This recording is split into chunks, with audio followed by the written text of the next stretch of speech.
Vamos falar sobre o sistema nervoso abordando aspectos anatomofuncionais. Vamos começar pela organização morfofuncional do sistema nervoso. Seguindo critérios anatômicos, podemos dividir o sistema nervoso em sistema nervoso central e sistema nervoso periférico.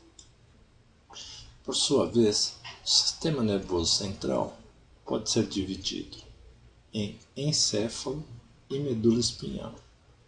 O encéfalo, novamente, pode ser dividido em três partes: cérebro, constituído de telencéfalo e diencéfalo, cerebelo e tronco encefálico, que pode ser dividido em mesencéfalo, ponte e bulbo.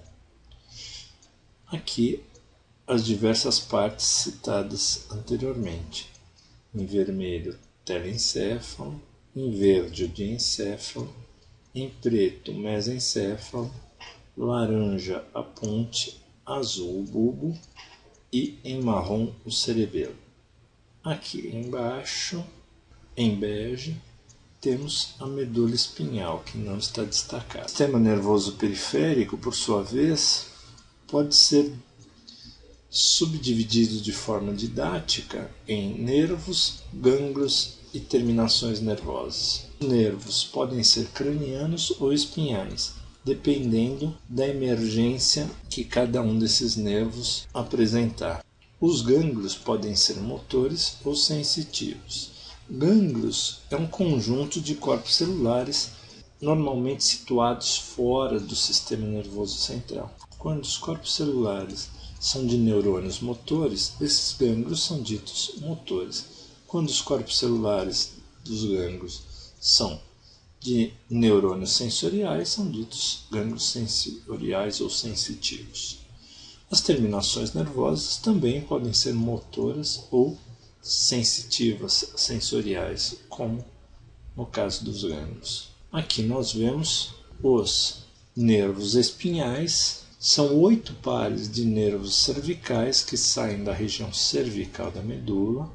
São 12 pares de nervos torácicos, em azul, 5 pares de nervos lombares, em roxo, e 5 pares de nervos sacrais e coxígeos. Por sua vez, quando os nervos saem da região craniana do sistema nervoso, eles representam os pares de nervos cranianos. São 12 os pares de nervos cranianos.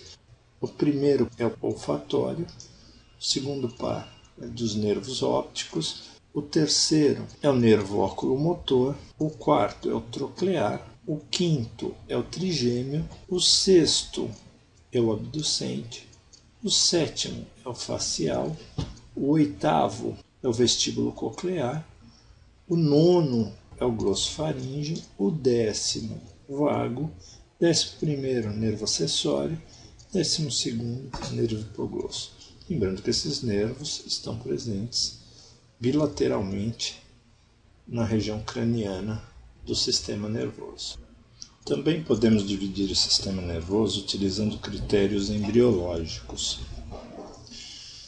Esse slide ilustra o desenvolvimento do sistema nervoso, quando ele se apresenta com várias dilatações no túbulo neural e vai progredindo, essas dilatações vão se transformando até originar o encéfalo do adulto. Pelos critérios embriológicos, o tubo neural se inicia com 2 dilatações, o encéfalo primitivo, chamado de arquencéfalo, e a medula primitiva. O arquencéfalo se dilata outras 2 vezes, dando origem a 3 vesículas de dilatação, que são o prosencéfalo, o mesencéfalo e o rombencéfalo. O prosencéfalo, por sua vez, vai dar origem a 2 vesículas que começam a crescer, originando o telencéfalo e o diencéfalo.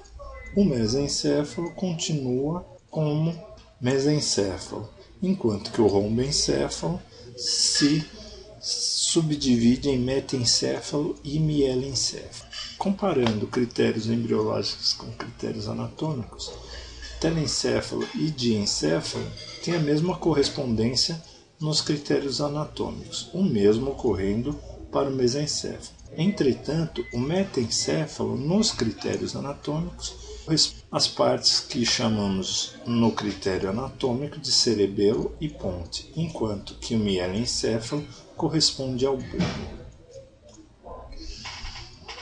Podemos dividir ainda o sistema nervoso periférico de uma outra forma, numa visão mais funcional.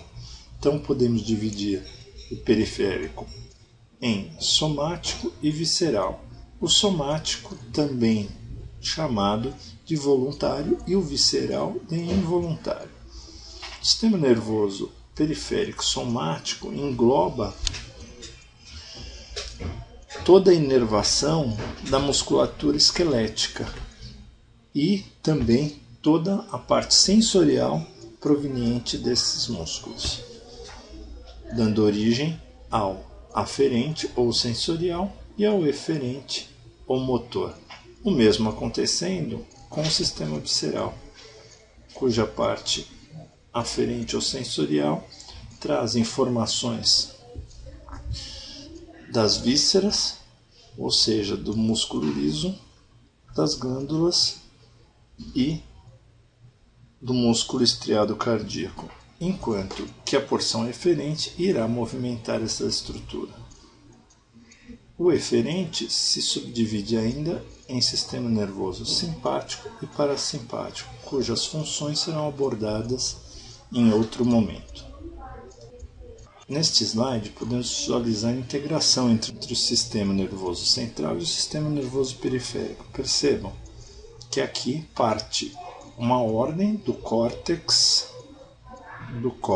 motor, a fibra nervosa desce, passando por várias partes do sistema nervoso central até chegar à medula.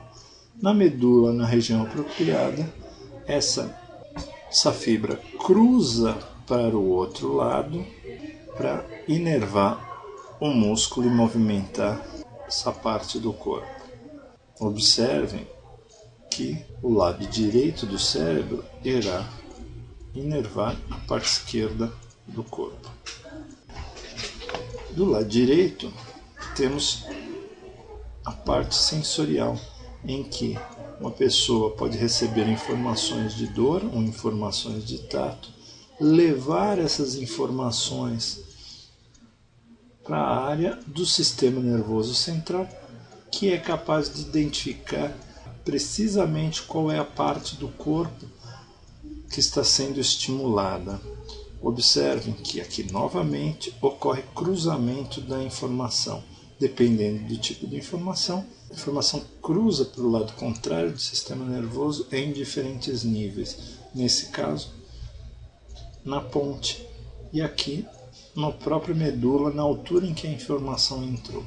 O sistema nervoso ele possui uma organização funcional, de tal forma que algumas partes são mais importantes para determinados atos ou ações do que outras, como por exemplo o córtex occipital, extremamente relacionado com a visão, enquanto que o giro pré-central está relacionado com os movimentos, enquanto que o giro pós-central é a nossa área sensorial, e assim por diante. Esse slide ilustra o homúnculo sensorial. Aqui aparece a representação cortical de cada uma das partes do nosso corpo. Ou seja, quanto maior nossa capacidade de sentir em uma determinada parte, como os lábios, a língua ou as mãos, maior sua representação cortical. Nós podemos então ter uma representação cortical dos lábios muito maior do que a representação do braço, por exemplo. E as representações corticais dos dedos são muito grandes, porque a capacidade de discriminação de tato é muito grande, se comparado, por exemplo, ao pescoço, ou à própria cabeça, ou aos ombros. Da mesma forma, a representação motora tem um aspecto parecido. Quanto maior a capacidade de movimentação de uma determinada estrutura, maior a sua representação cortical.